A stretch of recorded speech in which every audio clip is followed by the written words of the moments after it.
Okay. All right, guys, here we're going to start. Okay, so we are going to look at a famous halachic conundrum, an aspect of halakha that seems very counterintuitive, and we'll try to see if there's a way to give a logical explanation for this counterintuitive halakha. So just a little bit of background, and then we'll explore what the counterintuitive halakha is. Okay, so probably most of you heard of the concept of an aid zomem. Okay, what is an aid zomem? So two witnesses come to try to obligate a defendant. They obligate him financially, lashes, a death penalty, and other witnesses come to undermine their testimony. They say, you could not have said that, you weren't even in the country, right? You're testifying to something that happened in Dublin, but you guys were in Paris at the time. Okay, so that's called aid zomem.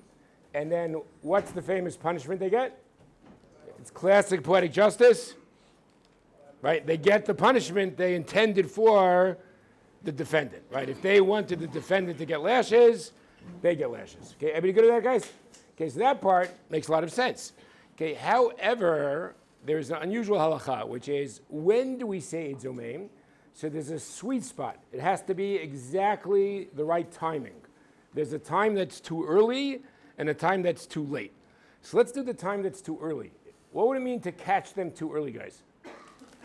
You know what I mean? Who's a makot man? Yoni Kidorf. Before the guy was punished. Before the guy was? I think you're on the right track. You had the wrong word, though. Not punished, but sentenced, convicted. Excellent. Now, if you think about it, this part's the easy part, right? A crime to some degree, by the way, I should say this, even though it doesn't make any sense, every legal system differentiates between the successful criminal and the unsuccessful criminal. Right? You're treated differently if you shoot someone and he dies, and if you shoot someone and you miss. Now, you might say that doesn't make sense, but every legal system in the world does that. Okay, in fact, there's a famous philosophy article by a guy named Bernard Williams called Moral Luck, which is about this topic. You want to look it up? Moral luck. Okay, but in any case, if the aid zomem is caught before the guy's convicted, in a certain sense, what happens? They never really completed the crime, right? He was caught early in the game. So we don't give the aid zomem punishment if the witnesses are caught, if the falsehood is revealed before they're convicted. Okay, everybody go to that? Okay, but that part's fine. But here comes the counterintuitive part. Okay, what's too late? Ezra. When the punishment was given already, we also don't do aid zomem. So remember what I said about that sweet spot? You can only get the aid zomem punishment if we catch them between sentencing, conviction, and punishment. Okay, before the conviction, it's too early in the game. After the punishment, it's too late in the game. Now, that's the part that many commentators have really wondered about, right? Because it seems that it's a little counterintuitive. What emerges? If we catch you early enough that we didn't punish the guy, then you get the punishment.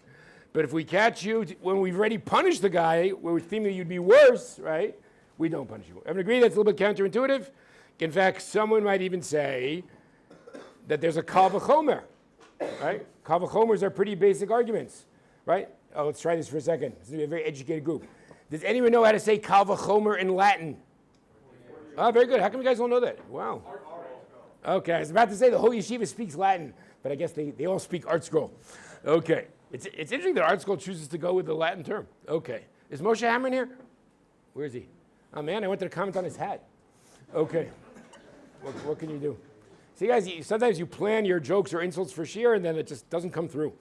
Okay. He's in the bathroom. Okay, great. Okay. So now everyone's going to be excited when he walks into the room. Okay. Now, except for one thing, though, can anyone tell me, before we get to the sources, guys, why a kal v'chomer might not work here? Because, again, what would be the simple argument? If we punish them after conviction, all the more so we should punish them after we actually administered the punishment. Can anyone tell me why a kal v'chomer might not be in place? Again, kal v'chomer seems to be the most basic argument of all time. In fact, I once said you do not have to be a Talmudic Orthodox Jew to say a kal v'chomer. We all say kal v'chomers, right? You might say, am I going to come to breakfast on Tuesday morning in Oraita? And you might say, wait, I came on Thursday morning, even though it's only Holy Bagel. It's Thursday, right? Sunday. I came on Sunday morning, even though it's only Holy Bagel. Kal v'chomer, I will come on Tuesday morning when Michael is giving full expression to culinary delights, right? So that's a classic, right? You could say that if you never learned a page of Gemara, that is a classic Kal v'chomer. Okay, so why would you not say Kal v'chomer here? Amitai. Because the Zomem would be punished instead of the guy, but in addition to them. Okay, interesting. So you're on the right track, but I think you have to spell this for a little more. That somehow there's a difference between the Eid Zomem getting the exclusive punishment and the Eid Zomem and the defendant getting the punishment. Somehow that changes the dynamic of the situation. Okay, we'll come back to your point later. Anybody else have a suggestion? Okay, Yoni Kidorf, he's our man today. Okay, good. It could be, we'll discuss that in a second. Okay, any other principle? Gavi Spinner. It's just too late. He was already punished. So what's the point in trying to rescind the... Okay, a little bit similar to Amitai. All right, guys, let's go to the sources. Oh, wait, Emmy, in the corner there. What did your dad tell you at the dinner table? Ah, excellent. See, guys, you got to sit at the dinner table with Emmy's dad. I said Kal v'chomers are pretty universal, but I'm now going to give you two categories where you can't say a Kal v'chomer. One is halachic and one is just mundane. We'll start with the mundane one because I think you guys will find it humorous. There are no Kal v'chomers in the world of sports. Okay, what does that mean? You cannot say, we're playing hockey now because America beat Canada and Canada beat Sweden. Kal v'chomer, America's going to beat Sweden. That's just not the way the world works. Okay, so guys, no Kal v'chomers in the world of sports. Good? Got that down? Okay, but there's also, you can't punish anybody based on a Kal v'chomer. There's a famous rule called Ein Onshim Min Hadin. So even if logic would seem to dictate that you could punish the guy, we don't. Now there's an interesting debate. There are two theories why not. So what do you guys think? Why can't you punish somebody based on a Kal v'chomer? What value would Chazal giving expression to there? Gedaliah. Punishment is really serious and a couple of them be done by anybody. Okay, excellent. What if we say the halachic system gives a lot of credence to human logic, which I think it certainly does, but maybe it's up to a point. Oh, if human logic is going to say you're chayiv in a mitzvah, that's one thing. But we're not willing to give somebody lashes based on human logic. So maybe it's a certain skepticism about human reasoning, right? We give it X amount of weight, but not X plus amount of weight. Perhaps, therefore, we don't give punishments based on Kal v'chomers. Can anyone think of that was very good, Gila. Anyone think of a second argument why we might not give punishments based on Kal v'chomers? Anyone? Okay, Xander. Maybe when there's a biblical system, that there's like a warning and a punishment, and you give people punishment, so like in tandem warning also. Why can't you have a warning for both things? I was saying you couldn't give a warning because it's not explicit in the psukim. Okay, that is interesting. Okay, we'll leave that aside for now. I want to say one thing, guys. Xander gave me a little bit of disappointment this week because I thought that he's the only 4 for 4 student in terms of yeshiva distractions. Because, well, he obviously has a girlfriend, right? He's missing time because he's making aliyah. He has to go to the office. I think we could safely categorize him as neo Hasidic. So I was thinking, oh my God, he's 4 for 4. And then to my great dismay, he doesn't wear tchelet. Okay, so Eli Weiss? Do you have to wear the tchelet or do you just have to struggle with the idea? That's a good point. That's good. Oh, that was very clever. How often does he discourse about should I wear tchelet? Xander, how often? All right. We need you. We're going to count it. Okay, guys, we have our first 4 for 4 man. Here he is. Okay. Eli Weiss, good save there. Good save. Okay, we have another svara why we don't give punishments based on Kal v'chomers. Yeah, Rui.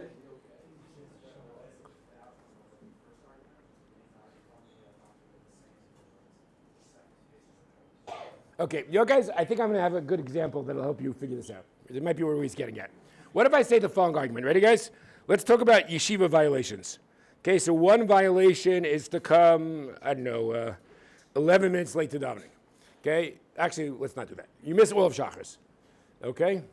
Ezra Helfand, you've heard of such people? Okay, see, you miss all of Shachris. Okay, another violation is, we need something much more serious. What's another violation? I don't know, I'm not sure where I should go with this. I don't hit too close to home. Fine. You got drunk in the dorm. Okay? Now, what about the following Kal v'chomer? What should happen if you get drunk in the dorm? You should come to the 215 chair. Kal v'chomer, right? If a minor infraction like missing shachrit has you come to the 215 share. So all the more so a major infraction like getting drunk in the dorms, you should go to the 215 share. Why is that a terrible kal v'chomer? Yeah, Aryeh. I think danger in the dorms is a lot more. What if the problem is you're afraid that the punishment for the lighter thing is not sufficient for the greater thing? I mean, it's not that you don't deserve it, it's just that it's not the appropriate punishment.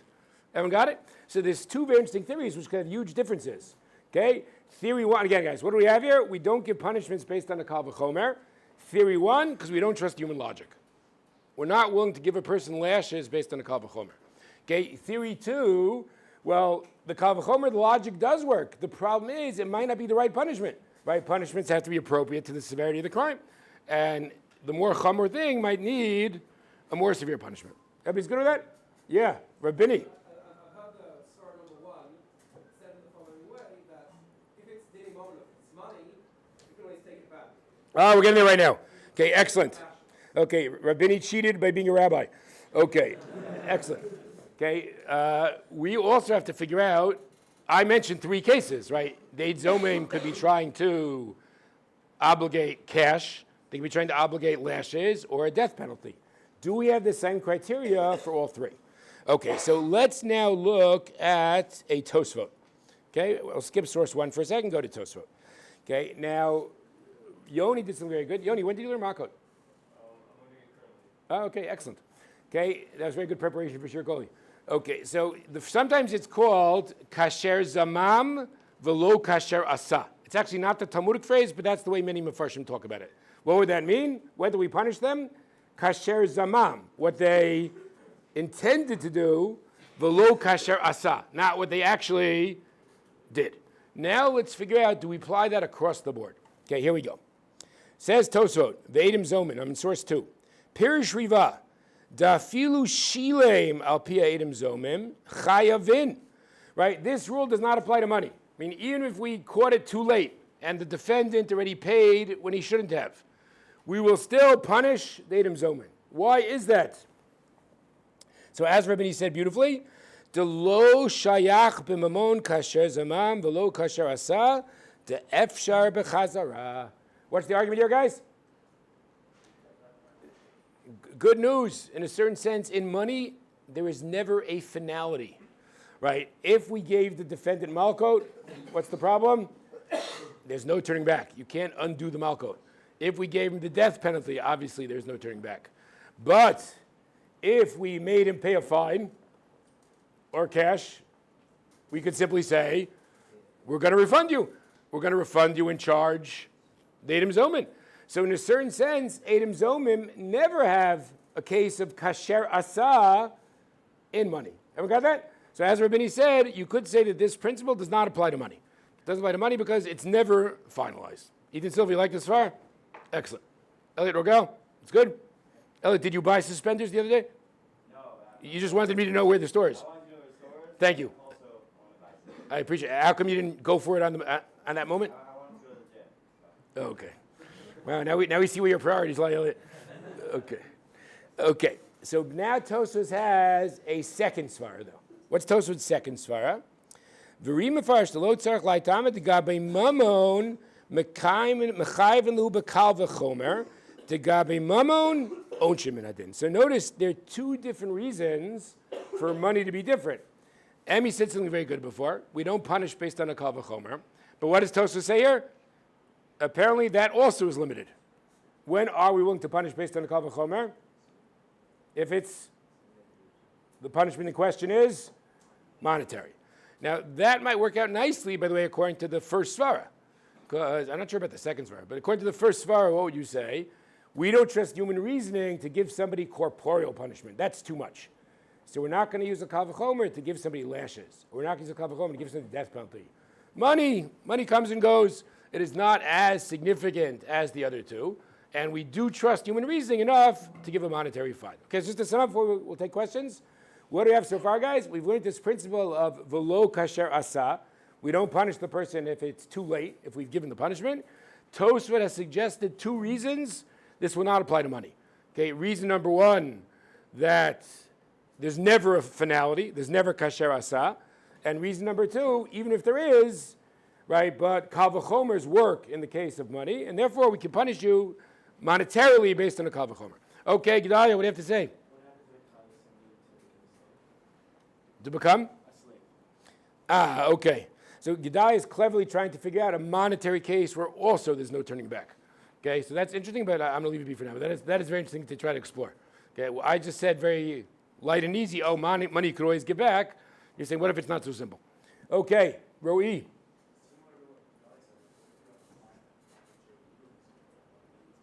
Okay, you're asking good questions. Okay, I'm going to duck it for now, but Roi and Gedai are suggesting maybe we could generate a monetary case where also you've crossed some threshold that can't be turned back. Okay, but I think you could agree that in many, maybe even most monetary cases, you give the money back and it's a fresh start. Okay, we're good? Okay, Oren's sister, how's it going? I'm impressed that in 9th grade you're following Shir Koli. It looks like you would do it 100 if I give you a test right now. Okay, who do you have in Maimonides for Gemara? Oh, great. He's very good, right? Okay, excellent. Do you have his wife also? For what? Wow, you have an excellent lineup there. Okay, so you're going to become a scholar based on Maimonides. Okay, I see Roi's very proud now. Excellent. Okay. One last question. How's the basketball team since Oren left? That's it. Okay. Oren, they should have redshirted you and kept you on another year. Okay. I'm sorry? Okay. All right, guys. Now, so far with this distinction we've seen has been money versus the other two. Let's see, as we always love in halachic life, guys, what if things would get a bit more complicated? So everybody please go down to the Rambam. You can always count on the Rambam. Last source, and we're going to get to the logic of all this shortly. What does the Rambam say? So the Rambam says, Nerag zeh she'idu alav. Okay, guys, I must do this. I know I've made this grammatical point like 18 times, but if anyone leaves the year without knowing this, I'll be very upset. What does that nun prefix do in Nerag? Passive, right? So not to kill, but to be killed. Excellent. Nerag zeh she'idu alav. V'achach huzmu. Okay. Eina neragin minadin. Shenemar kasher zamam lasot. V'adayin lo asa. Okay. V'dava zeh mipi kabbalah. Now, aval im laka zeh she'idu alav. What if Malkut already took place? Lokin. V'chein im yatza hamamun miyadze liyadze be'idutan. Chazar lebalim u'mishalmin lo. Guys, where'd the Rambam draw the line? Not between Mammon and Malkut, not between Mita and Malkut versus Mammon, but rather, and catch what we just did? I know I read it a little quickly. He only applied below kasher asa to which case? Only to death. He thinks Malkut is actually like Mammon, namely, we could give the Eid Zomem punishment even after Malkut, even though there's no turning back. Okay, guys? So now, to somewhere we are now going to try to figure out the logical of the above. Again, what is the logic of this counterintuitive din? That if they've done it already, we can't give them the punishment. And then we saw a Tosfot that says, oh, that's true, but not for money. And a Rambam that says that's true, but only for death, not for Mammon or Malkut. I'll just point out, again, this classic frustration of Rambam according to Tosfot. Guys, why is it that we know Tosfot Svara, but we have no idea what Rambam Svara is? No. Yeah, because in the Mishnah Torah, he does not give. He doesn't give sources or reasoning, okay, which I find very frustrating. Okay, but we're going to try to fill in the reasoning. Okay, Jeremy Fader. Wouldn't Rambam completely disagree with that reasoning? Because that would be the one case where the punishment is equal extreme. I mean, you want to say that our second shot and why we don't give punishment kal v'chomer breaks down with death. Because there's nothing worse than death. But what if we decide there are things worse than death? Okay, is that a line in Harry Potter? No? Yeah. Doesn't Dumbledore say that about Voldemort's misunderstanding? Right? Well, very good. Good be kiss. Which one is that? Okay, see guys? It's against explicit Dumbledore. There are things in this world worse than death. The only one he ever feared. That's the name of the chapter, guys. Just letting you know. Okay. Well, Henry, that's really impressive. Okay. Wait, can we test you for a second? I want to see if you really know all the good lines. Okay, who said you really judge a person by how he treats his inferiors? I think it's Sirius Black. No. Dumbledore said that to Harry after Sirius died. Okay. While we're giving share, look it up right now. Okay. Next. Okay, Rory. The mentor's kiss is what? I'm sorry, I just can't hear you. Ah, okay. There you go. You're saying there's not only theoretically, there is an explicit punishment that is worse than death. Okay, anybody else with a question before we move on? Yeah, we're good? Okay, guys. So now we're going to explore 3 or 4 possible explanations for this counterintuitive halacha. I admit many of them I find very difficult, but we should express everything that's out there in our tradition. So let us start with the Ramban. We're back on the first page. We're in the Ramban. Okay, and this is going to remind you of other Rambans. Okay, so the Ramban says, why is it that we say this? It says, what if we caught them in time? So look at the 4th line. Now guys, before you get upset, some of you might like it, before you get upset though, I'm going to put a little context here. Ki b'schuto shel Ruvain, it must be Ruvain's merit, shaya nakivet tzaddik, he must be innocent, ba'amasa hazeh. Meaning, why did we catch the witnesses in time and Ruvain got saved? Because he's a tzaddik. Ilu haya rasha ben mavet, if he really was deserving of death, lo hitzilu Hashem miad beit din, then God would not have saved him. So again, if one has a very intensive conception of divine providence, what can you then argue? Well, if the fellow was put to death by Beit Din, apparently he deserved it. Okay, now I admit, as you guys know from our earlier discussion this year, that is not my conception of divine providence. Okay, so it is a bit difficult for me, but that you can't deny it. That is what the Ramban says, and some of you may know it fits the Ramban at the end of Blau. Okay, however, I wanted to quote this during the hashkacha at the panel, but I did not. But I'll do it right now. See, guys, I gave this whole shir just so I could sneak this in. Okay, so you should all just realize that the Ramban is actually much more complicated. Okay, and here's an example, because again, if you only read the Ramban in Blau, it sounds like God is arranging everything all the time. However, listen to this, guys. This is pretty amazing. Okay, so this is the Ramban. If you want to look it up, it's Breishit Perek Yudchet Pasuk Yudtet. Says the Ramban. Okay. Okay. Yediat Hashem, God's knowledge, Shi Hashgachato, which is his providence, Bolam HaShafel, in our world, He Lishmor HaKlalim, it's to guard, meaning that's general providence as opposed to specific, right? He cares about the beavers, but not some individual beaver. Okay, next. But what about people? V'gam b'nei Adam, also people, Munuchambo limikrim, they are left to, what's mikra? Happenstance, meaning the happenstance of the natural order. Wait. Ad ba'it pekudam, aval bechasidav yasum elav libo ladadoto bifrat. But if someone's particularly pious, then God's aware of you as an individual. Liot shmirato davka bo tamid, to guard you all the time. So clearly the Ramban here differentiates, right? He does not think that everybody is under divine providence all the time, right? He says that's only for the Chassidim. Okay, that was just a commercial on the side. Okay, but in any case, here the Ramban is applying it, but I would suggest there may be a specific reason he's applying it. So go to 2 lines from the end of the Ramban. What does the Ramban say there? Ki ha-mishpat le'elokimhu, because justice is God's, uvekerev elokim yishpot. So arguably, guys, why does the Ramban feel more comfortable applying the divine providence theory over here? What does he seem to think? Divine providence is especially manifest regarding what? Regarding judgment, right? In the court. Okay, so if you're willing to accept the Ramban type theory about providence, so then you say, okay, if the guy was put to death, we assume that it was a reasonable verdict. Okay, Raymond. Wouldn't it be a case of Lo B'Shamayim?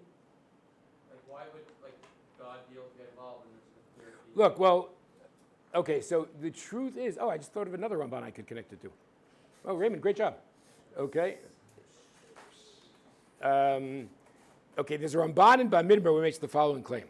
Usually, God is not involved in the courtroom. That is true. He doesn't tell us who's guilty, who's innocent. Can anyone tell me one mitzvah where Hashem, so to speak, there's a miracle that, very good. Raymond, interesting, right? So if you look at the Ramban there, guys, the Ramban says, this, because Sota is such an important value that we're trying to preserve, right? It's the one case that God gets directly involved in the courtroom, where God will determine innocence or guilt. Okay, so Raymond, just based on that Ramban, it'll be interesting to explore a little bit further, but I'm going to leave it be. Okay, we're all good? Okay, great. Let's go to theory 2 and 3, and then we'll get to my favorite theory at the end. Okay, let us go to the Pnei Yoshua. Okay, so in the Pnei Yoshua, let's just do this for 1 second. Remember, guys, the key to life is learning how to be a good skimmer. How many answers does the Pnei Yoshua have, and what terms do they start with? Excellent. Who has that? That's real, very good. So the first answer is V'li nir'eh. And the second answer is? That's it, guys. We already got the whole Pnei Yoshua down. We don't have to do anything else now. Okay, so now let's see what the two answers actually are. Okay, V'li nir'eh, it seems to me, lo sif al dvarav, adarabba. Adarabba? It's the opposite. L'godel chomer havera. Because, guys, so serious, shenishtarshu b'chet v'zamu v'asu l'shpok dan raki, mishum haki lo sagilu kapara klal. What does that mean? Lo sagilu kapara klal? There's no sufficient atonement, meaning the Pnei Yoshua here is poskening like Dumbledore over Jeremy Fader, right? Which is, if death is good enough for the Zomem who was not successful, that doesn't prove that death is good enough for the Zomem who was successful. Look what he says next line. Dedina masur l'shamayim ladunum b'chamura. Okay, how do we view it actually? It's too good for you for Beit Din to put you to death. We're waiting for God to give you the appropriate punishment. Okay, so again, that would be that theory that the reason why Kal V'chomers don't work is because you might need a worse punishment, and he wants to apply it even to death in the context of Eid Zomem. Henry asked this, did you find it? I did, Rabbi, it was serious. Okay. I was debating right now if I should make that joke or not. Okay, but you're right, yes you have to. Henry, I guess you're just not serious about Harry Potter. Okay. All right, here we go. Okay, let's go to the Pnei Yeshua's second answer. Okay? As I say, guys, that's the advantage of being a rabbi. You get like leeway to make corny bad jokes. Bad jokes is just great. It's like it's a license. Like you hand you this license, you can make bad jokes. Okay, here we go. V'od nireh zahachal in edim zomim shayach tveach svara. Now he's going to say that at first glance, I think you're not going to like it, but I think there's a way to really make sense of it. Kedei shelo ye gnai bedaver lahabeitin. What's a gnai? Something negative. This will look bad for the Beit Din. Shemekivin shenera kanidon al piyedin halo bebeit din. Once we've killed the defendant, by the way, guys, why is nidon the defendant? Well, we have the word done to judge, but there's that nun prefix again. Nidon, the one being judged. Okay. Shivin nera kanidon al piyedin halo. Okay, bebeit din. Im kain im bigru gam kain leidim zomim bariga ye gnai gadol. Guys, why does Beit Din look terrible? Because what will the average person in the street say? Look at this Beit Din. They love to put people to death. What did they do in the last case in the court? They put the defendant to death and the prosecuting witnesses to death. That looks horrendous, and we can't have that. Now, I think there might be different ways to say this. Like one way to say, we're really just concerned about the dignity of the Beit Din, but many might protest, no, justice should win out irrespective of the dignity of the Beit Din. But what if I would take it a step further? What if it gives people the wrong idea about Beit Din? Right? That might be more troublesome. So, for example, as many of you know, when you discuss the famous death penalty question in Judaism, right, you could see why people could debate both sides. Right? The people who are pro the death penalty will say, look, Judaism has all these crimes for which there's a death penalty. Okay, what do the anti-people say? Yeah, but look how difficult halacha makes it to actually put someone to death, right? And there is a famous Mishnah in Makot, the last Mishnah in the first parak. What does it say there, guys? Roi. Right, exactly. One theory says if you kill someone every 7 years, you're a bloody Beit Din. One says even every 70 years. Okay, so, apparently, Beit Din is not the state of Texas, right? It's not exactly, things are quite different there. Okay, so at that point, we don't even have any Houston guys this year. No one to pick on here. Okay, but you're from. You have a question, or you're from Texas? Wouldn't you want people not to be afraid of coming forward? Also, let's say they're not sure about something, if it happened or not. Like, wouldn't you want witnesses to be completely afraid of coming forward and saying, we think this happened, we're not sure. Okay, look, you're making a very interesting point. I'm just not sure if it could explain what we're discussing, because there is a case where we do punish the Zomem, right? If it's in that sweet spot. So if your theory works, you'd have to say, if we just leave it to that sweet spot, that doesn't deter the witnesses. But if we'd extend it, right? So I'm not saying you're wrong, but you'd have to work out the theory that way. Gabe Goldstein, you wanted to say something? Okay, great. So let's just some we have so far, guys. We have the following theories now. 3 theories why we say kasher zamam velo kasher asa. Okay, one theory would be Ramban, we're counting on divine providence, at least in the courtroom. Okay, theory 2 in the Pnei Yehoshua, maybe it's a good kal v'chomer, but you actually deserve a worse punishment. Since you deserve a worse punishment, we can't punish you.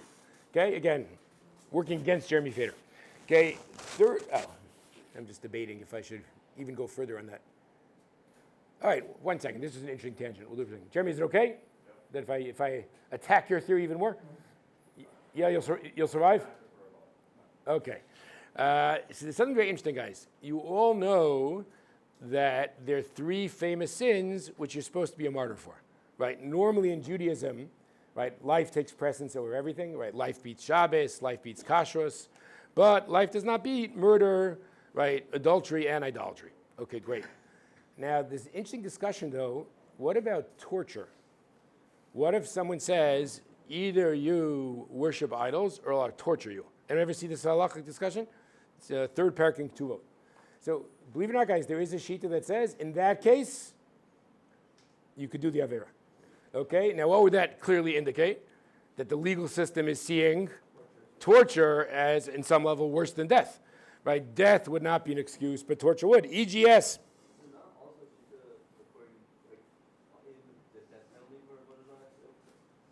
Well, Rabbi Shmuel thinks you don't get the death penalty for Avodah Zarah. No, sorry, not you get the death penalty. Rabbi Shmuel thinks that in Avodah Zarah, you don't have to be a martyr. Is that what you mean? Yeah. Okay, that's quite fascinating, but maybe I should avoid that tangent. Because I just filed it away. That's quite interesting. I know we all learned since elementary school that there are 3 cardinal averot, which are Yaharig Val Yavar, called for martyrdom. Rabbi Shmuel does not think so. Rabbi Shmuel thinks Avodah Zarah, just worship, just bow down. Okay, now why that is really fascinating, but come over to me afterward if you have a theory. Okay, who else had hand up? Somebody else had hand up? We're good? Okay, excellent. So, Jeremy Fader, so what do you think? Okay, pretty good, huh? Okay. Let's go. Okay, let's turn the page. Well, one thing we didn't do yet was, we're going to see, guys, I'm saving the Maharal's theory for the end, because that's my favorite theory. But one thing we did not do yet is explain the Rambam, right? We explained Tosfot, why money would stick out, right? We have like Rabbini Svara, like money is not, it's never final, it's never definitive. Okay, but what about saying that Malkot is different? Okay, so just actually before we look at the Kesef Mishnah and the Radvaz, does anyone have a suggestion based on all this verse we've said? A reason why only death would we have the principle of Velo Kasher Asa, but not lashes or monetary? Is there some reason why death would stick out?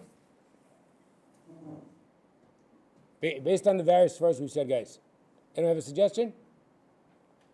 Well, let's play through for a second. I think you'll see you can do it for almost every theory. Nace, you doing okay? You having a good time? Yeah, Gavi Teresh, how you doing? Okay. You never can tell with Gavi Teresh. He always has a straight face. It's like the Adrian problem. Where's Adrian? Okay, there we go. Adrian, you have a good time? Okay, excellent. Okay. Alex, he's having a great time? Okay. Okay, so in any case, you know, I can't make fun of Charlie again because it was already recorded once. Like, it's going to be overkill. Oh, he's here. Ah, Charlie, what are you doing in the glass room, Charlie? What? Come in, come in. Because he was late. Raymond, I understood. Okay. Raymond, when I want to hire you as the sheer assistant, I'll let you know. Okay? Okay. Okay, so in any case, guys, let's try plugging in some of the theories, and you'll tell me. Okay, what if I go with the Ramban's providential theory? What might I be able to say to justify the Rambam? Again, what if I say my toned-down version of the Ramban? Ramban doesn't think everything is providential, just certain very serious things are providential. What could one say? Maybe God will not let the innocent person be put to death by the Beit Din, but he will let the innocent person get Malkot. Not much is at stake. Right, so notice, guys, who at the Kesef Mishnah again? Rav Yosef Karo, right? So look at the Kesef Mishnah, the last 3 lines. If not,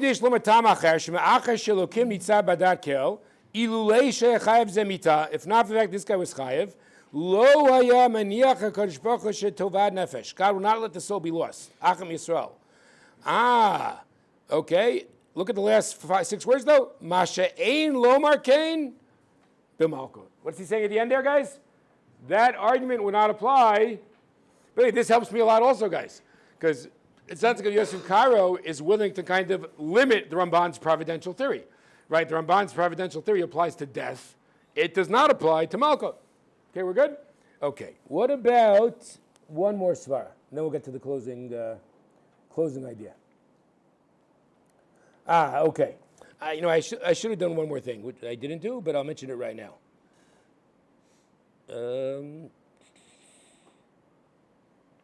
Okay, which is as follows. There's a drush in the pasuk that might have been used. What does the pasuk say? V'asitem lo kasher zamam. Choni, remember? You never learned that parsha? La'asot la'achiv. What do we do to the Edom? Whatever they intended to do, la'achiv, to their brother. And the Gemara says, I don't get into a debate about it now, guys, la'achiv implies that the brother's still alive. Okay, that's the claim. That's what the word la'achiv implies. And therefore, if that's the debate, now we're not going to debate why, but if that's the drasha, what do you learn? That if the defendant's dead, we can't punish them anymore. But wait, but if that was the source of the whole din, what could one claim? That's limited. To which case, which category? To death, right? If I gave the guy malkut already, he's still there. Right, so if the drasha was based on lasot lachiv, you could say that drasha never applied to other categories. So that is in the Radvaz. Okay, guys, this is a good rule for life, actually. Okay, who in this room is going to write a great halacha sefer one day? Let's pick somebody out. Okay, who's our halacha man? Who's in Ravadi's halacha 3 times a week in the afternoon? Okay, there we go. Okay, NIK, it's going to be you, okay? Even though, actually it's not true, I was about to say, your family does have a history of kind of being in the Jewish business, right? We'll count your dad. Maybe like working for a Jewish community, right? We're even going to count your grandfather. You know why? For the Israel Baseball League. Okay? So, NIK writes halacha sefer. So here's my advice for him. He should not go with the Rambam's theory. Meaning, what did the Rambam do? He just wrote the halachot without the rationale. I'm going to tell NIK, you should write your rationale. You know why? Not just because we need to know the rationale. What happens if you don't write your rationale? What's going to happen invariably? Somebody else is going to fill it in for you. But what if it's not what you thought? Right? You might be frustrated for eternity. Right? So imagine the Rambam saying, oh, Rav Yosef, that's great, but you got it wrong. That's not what I was thinking. Right? So NIK, write your reasons. Okay? Not just the halacha.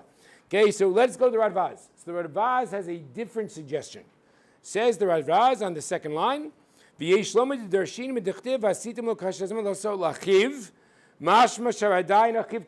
achiv imply?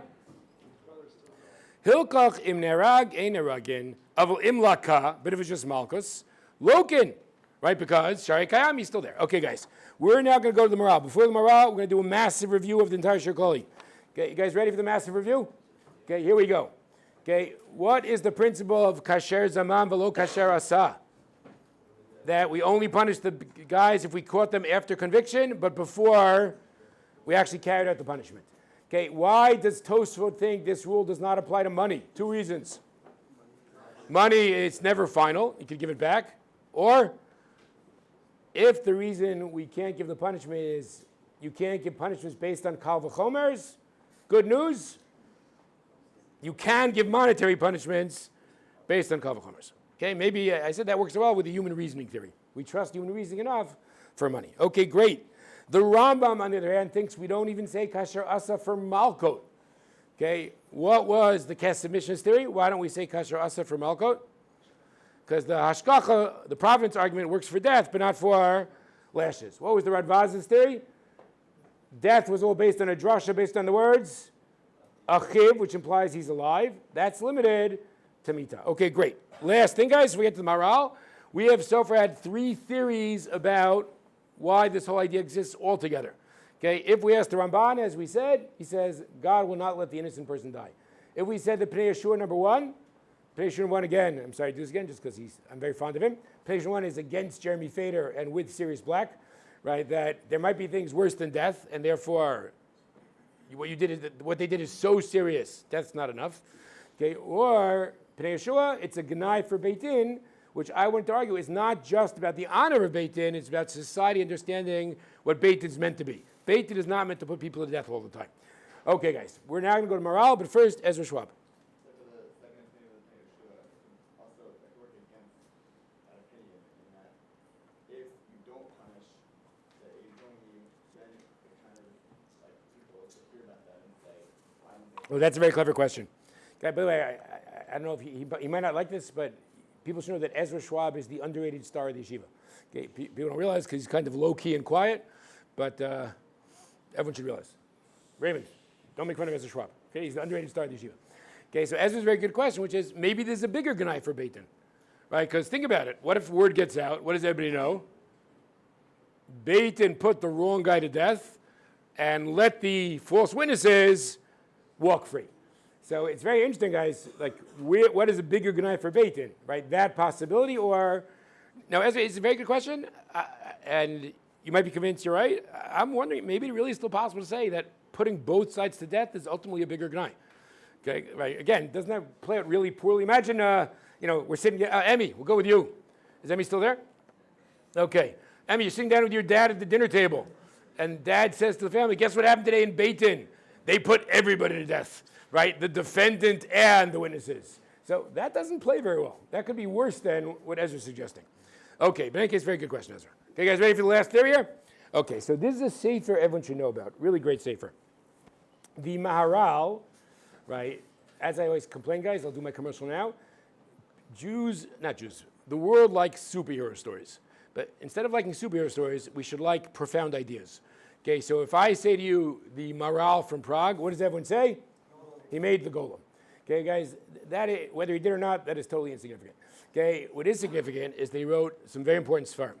I'll mention 3 of them offhand, but if you want to see in the front where NIK sitting, there's a whole bunch of red volumes, Kol Kitvei Maharal.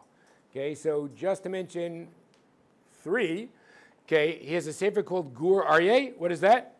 A commentary on Rashi. So a lot of you guys have come to me with Rashi questions this year. That would be my first go-to move. Oh, you have a question on Rashi, on the Torah? Go to the Gur Aryeh of the Maharal. Okay, he has a book called Chidushe Agadot. I guess that's pretty self-explanatory, where he comments in the Agadic sections of Shas. And thirdly, he has a book called Ber HaGolah, which you might find really fascinating, which is a defense of Chazal from 7 critiques. 7 different critiques of Chazal. How do Chazal have a right to initiate new halachot? What do we do with all these strange Agadot? What do we do with counterintuitive halachot? What about Chazal's position on science? Right, he goes through 7 different things. It's really quite fascinating. So this is in the Ber HaGolah, the 2nd chapter, which is about counterintuitive halachot. So obviously, this is a good example of a counterintuitive halacha. So let's see what he does here. Again, some of you will love it, some of you will hate it, but that's okay. That's life. Okay, skip to the end of the 2nd line. He says, "Lefi asvar she'edin eid zomim lemita, shar ein kan rak mashal bavad." Someone could quibble with the whole thing. Someone could say, Eid Zomim shouldn't get the death penalty because at the end of the day, the Eid Zomim didn't kill him, they just spoke. Right? Maybe that's too removed. Maybe it's too causative for them to be guilty of the death penalty. So he already shakes up, should the Eid Zomim get the death penalty? Next. Umasha torachivet Eid Zomim mita, hu b'shvil shira'ui she'etia machshava she'rotzeh lasot lachiv, nefach ota machshava alav ba'atzmo. Okay, what is he saying, guys? It's only 3 minutes. I'm going to do the rest outside. But I think it's a very powerful idea.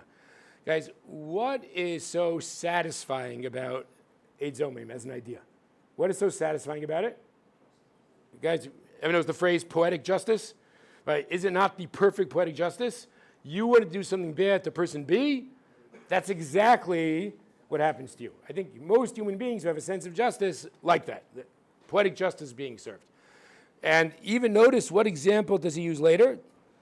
Who can tell me why he cites Megillat Esther? Isn't Megillat Esther a classic story of poetic justice?